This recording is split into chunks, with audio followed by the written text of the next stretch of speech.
आप सभी को माय यूट्यूब चैनल तक साइंस पे स्वागत है। आज मैं आप सभी के बीच में एक नया इंटरेस्टिंग और मज़ेदार टॉपिक लाया हूं और वो बहुत ही अच्छा है सब्जेक्ट। ठीक, और चीज़ याद रखिएगा इसमें कि इसमें जो आप लोग सीखने को पाएंगे ये आपके जीवन में बहुत ही उपयोगी होगा। अगर आप इसे अपने अंदर एक साइंटिफिक टेम्परामेंट के जरिए अब सोचते हैं, साइंटिफिक जरिए अपने अंदर ग्रहण कर रहे हैं तो ये बहुत ही यूजुअल होगा। और यहाँ पे जो ये क्लासेस है ये ओनली फॉर 11th और 12th के लिए ही नहीं है, ये नीट के लिए भी है और बीएससी फर्स्ट ईयर में जो प्रिपरेशन कर रहे होंगे उनके लिए, और उसके बाद एमएससी में जो पढ़ाई कर रहे होंगे उनके लिए भी है, सबके लिए मतलब यहाँ पे हम उपलब्ध कराएंगे। तो आप लोग यहाँ पे देखिएगा, आज हम जो पार्ट लेके आए हैं नया, ठीक, वो है ठीक मानव कार्यकी। क्या है? मानव कार्यकी यानी ह्यूमन फिजियोलॉजी। ये जो ह्यूमन है यानी जो मानव है, मानव की पूरी बॉडी की बात कर रही है। इसमें मानव की यहाँ पे जो यानी फिजियोलॉजी है, चाहे इंटरनल हो चाहे एक्सटर्नल हो, यानी आंतरिक हो चाहे बाह्य लक्षण हो, कोई सा भी हो, चाहे इंटरनल ऑर्गन्स की बात करें तो चाहे एक्सटर्नल ऑर्गन्स की बात करें, यानी कि दोनों गतिविधियों के बारे में हम इसमें पढ़ेंगे पूरा अच्छे से विस्तार रूप से। ठीक, तो यहाँ पे जो मानव कार्यकी है, मानव कार्यकी में आपको दो क्लास के अंतर्गत पढ़ना होगा, एक तो क्लास 11th और एक क्लास 12th के अंतर्गत पढ़ना होगा। इसमें आपको कुछ टॉपिक आपको इसमें 11th में पढ़ने को मिलेगा और कुछ टॉपिक आपको किस में मिलेंगे, 12th में देखने को मिलेगा। ये बात आप लोग याद रखिएगा। ठीक, तो यहाँ पे देखते हैं, इसमें जो हम इसमें बता देंगे कि कौन से टॉपिक्स को हमको 11 में कवर करना है और कौन से टॉपिक को हमको 12th में कवर करनी है। ठीक, और इस प्रत्येक कोर्स कितने टाइम में खत्म हो सकती हैं। आप लोग कहीं जाइएगा मत, आप लोग इसी यूट्यूब चैनल पे आप लोग पूरी ऑल सिलेबस पाएंगे और ऑल सिलेबस का ऑल विस्तारीकरण से भी मैं एक एक करके क्रम बाय क्रम डीपली में जहां तक मुझे समझ में आएगा वहां तक मैं डीपली में घुस करके यानी अच्छे से प्रवेश करके मैं उसमें से यानी कि नए नए इसमें रिसर्च फील्ड्स में क्या हुई है क्या नहीं हुई सब आप सबके सामने रखेंगे। तो यहाँ पे देखते हैं, हम लोग पहला चलेंगे, यानी कि पहला है जो टॉपिक देखेंगे उसमें पाचन एवं अवशोषण, डाइजेशन एंड एब्जॉर्प्शन। इसमें क्या होता है, ह्यूमन फिजियोलॉजी का सबसे पहला जो टॉपिक मिलेगा, ह्यूमन फिजियोलॉजी का जो सबसे पहला टॉपिक मिलेगा वो होगा ठीक पाचन एवं अवशोषण, यानी ह्यूमंस में, एक मानव में किस तरीके से पाचन की क्रिया होती है, यानी डाइजेशन होती है। जो भी कुछ हम खाए पिए रहते हैं, कोई भी चीज हम जो खाए पिए रहते हैं, ठीक, उसका पाचन डाइजेशन कहाँ कैसे किस तरीके से होता है, उसमें कौन सा एंजाइम यूज होता है, इसकी चर्चा चलेगी। उसके बाद अवशोषण यानी एब्जॉर्प्शन, पाचन के बाद एब्जॉर्प्शन की प्रक्रिया चलती है। किसकी प्रक्रिया चलती है? एब्जॉर्प्शन यानी अवशोषण। ठीक, उसको क्या करेगा, जो हमारा स्मॉल इंटेस्टाइन्स होती है उसको अवशोषण करके ब्लड वेसल्स में भेज के ब्लड में भेज देता है। तो आप लोग ये समझ गए होंगे। ठीक, अब होता क्या है, ये तो पाचन एवं अवशोषण की बात थी। अब हम बात कर लेते हैं ठीक सांस लेना ठीक एवं श्वसन, सांस लेना एवं श्वसन। जैसे हमने श्वास लिया यानी ब्रीथिंग किया, श्वास लिया यानी ब्रीथिंग किया, श्वास लेने की प्रक्रिया, श्वास निकालने की प्रक्रिया, फिर उसके बाद श्वसन की प्रक्रिया, ये सारी प्रक्रिया के बारे में हम डिटेल्स में पढ़ेंगे। इसमें क्या होता है, ब्रीथिंग। ठीक, यानी फेफड़ाओं तक ब्रीथिंग होगा, यानी कि जहां पे जो हमारे रेस्पिरेटरी ऑर्गन्स होती हैं, ठीक, उसमें कैसे होती है, रेस्पिरेटरी ऑर्गन्स में ये ब्रीथिंग तक सीमित है। अब उसके बाद होता है ये रिस्पिरेशन यानी कि श्वसन की बात करें, ये हमारे ठीक साइटोप्लाज्म और उसके बाद जो हमारा माइटोकॉन्ड्रिया होता है उसमें होती है, साइटोप्लाज्म और माइटोकॉन्ड्रिया में। यानी कि एक सांस लेने प्रक्रिया से लेकर के श्वास तक की प्रक्रिया का डिटेल्स हम लोग इसमें पढ़ेंगे। ठीक, ये दूसरा टॉपिक। तीसरा टॉपिक में हम लोग पढ़ेंगे ठीक परिसंचरण। क्या पढ़ेंगे? परिसंचरण एवं देह तरल, सर्कुलेशन एंड बॉडी फ्लूइड।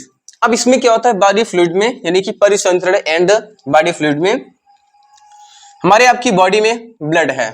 क्या है? ब्लड। ये तो आप लोग सब लोग जानते हैं जो ब्लड है हम लोगों में।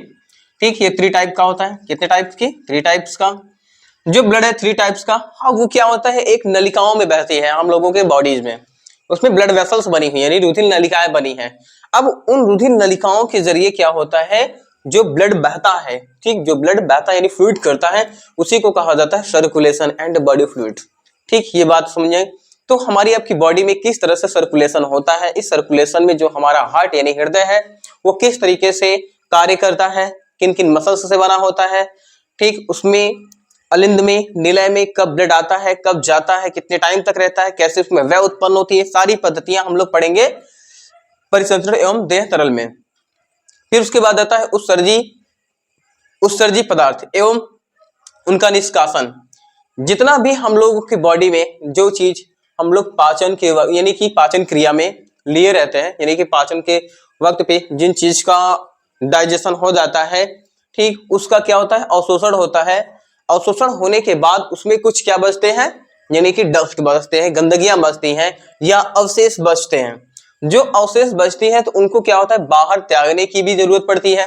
तो बाहर जो हम लोगों की बॉडी में अपशिष्ट पदार्थ बनते हैं, चाहे सॉलिड फॉर्म में बने चाहे लिक्विड फॉर्म में बने, ठीक, चाहे सॉलिड फॉर्म में हो चाहे लिक्विड फॉर्म में है, तो इनको बाहर निकालने की भी प्रक्रियाएं होती हैं।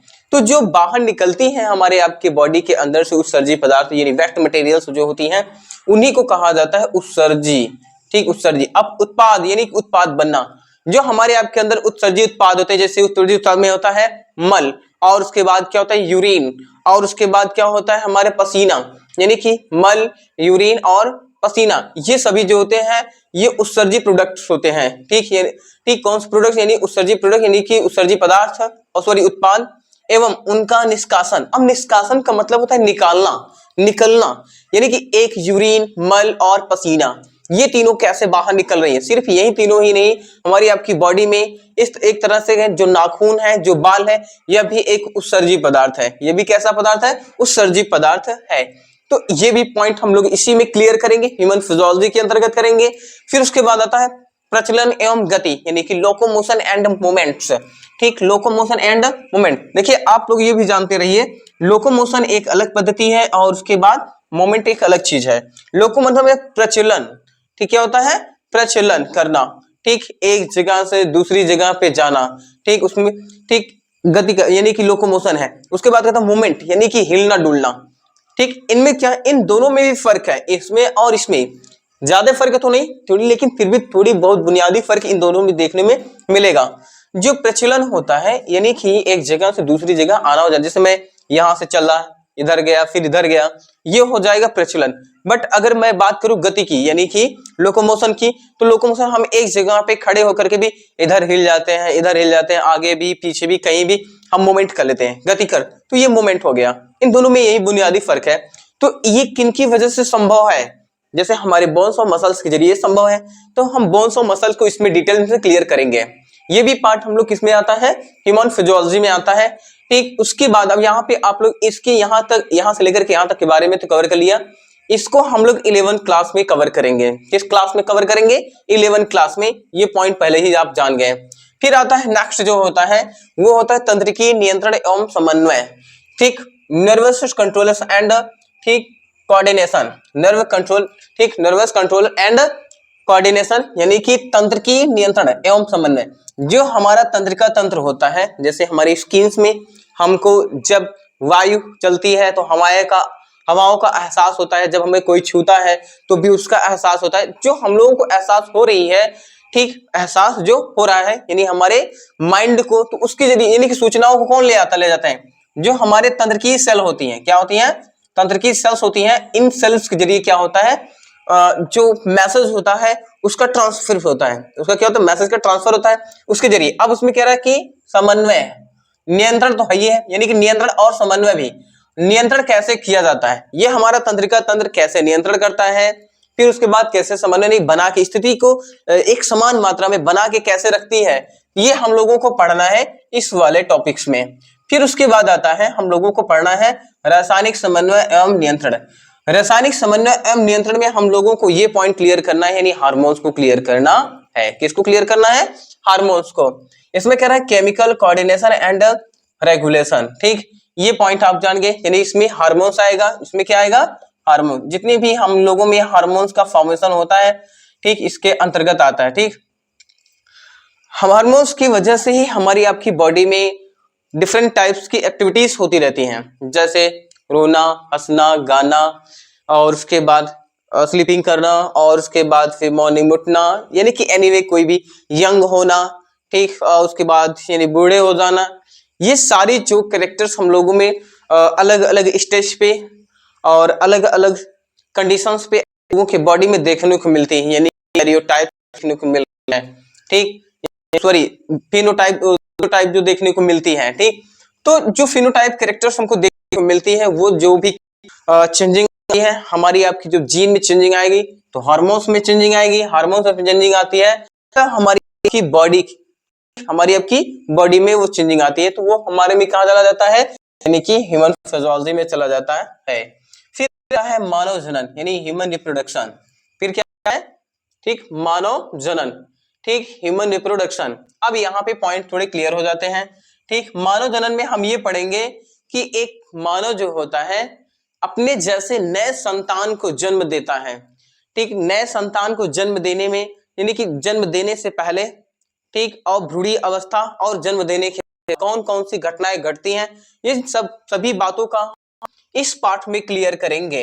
लेकिन एक बात और याद रखना, इसको हम लोग 12th क्लास में क्लियर नहीं करेंगे, याद रखना, सॉरी इसे हम लोग 11th क्लास में क्लियर नहीं करेंगे, ये 11th क्लास में हम इसको क्लियर करेंगे, ये 12th क्लास में करेंगे। इस बात को आप लोग ध्यान में रखना, यानी कि जो मानव जनन चैप्टर है, मानव जनन जो पार्ट है वो किसमें मिलेगा, 12th में मिलेगा पढ़ने को।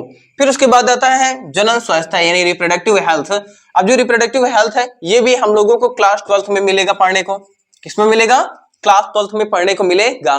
तो हम वीडियो बना करके सब यानी कि टॉपिक वाइज सब वीडियोज बना करके मैं यूट्यूब पे अपने अपलोड करूंगा, उस पे आप लोग आकर के, ठीक, डिस्क्रिप्शन या यूट्यूब पे जा करके आप उस वीडियो को देख सकते हैं जरूर।